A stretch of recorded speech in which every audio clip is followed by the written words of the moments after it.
Debbie Peverell, and you're listening to the weekly tip from basicboardgovernance.ca.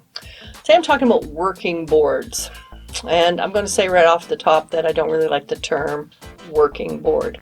I am as fond of that as I am of the term working mother, which has always irritated me. I find it offensive that there would be a category called working mother. Anyone who is a mother has work to do. I prefer the working outside the home concept. I digress. So the working board. Every board has work to do. If you agreed to join a board and it's a working board, expect that you are going to have more of a time commitment than if you join a policy board. A policy board, theoretically, has staff, and the board sets policy and strategic direction, and the staff implements it. That's a little clearer. The working board muddies the water because you have governance things to do because you are the board, but there isn't anyone to do the operational or administrative things. So you're probably still doing both of those. And you can't review your own work, of course, effectively.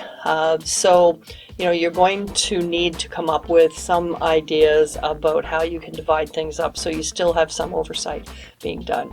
There's also hybrid models sometimes where you will have one staff member perhaps in an organization, but there's more work than one staff member could possibly do.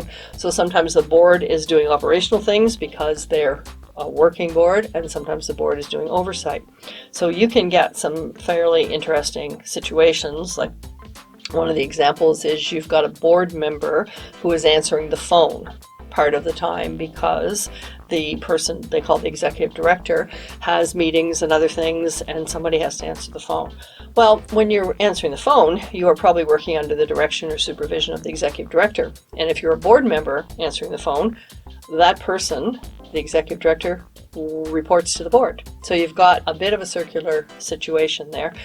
So it can work, but what you need to do is do some deep thinking about this and have some good policies, procedures, and good communication around when you have people who are doing operational things, when you have people who are doing the more strategic part, so that you're not going to have a lot of confusion around what's going on in your organization. And the goal, of course, is to achieve the goals of the organization, however you do it. Working board, policy board, staff, management, whatever. Everybody has to be working together to make sure that happens. And when you have something like a working board, I think you need to spend more time figuring this out.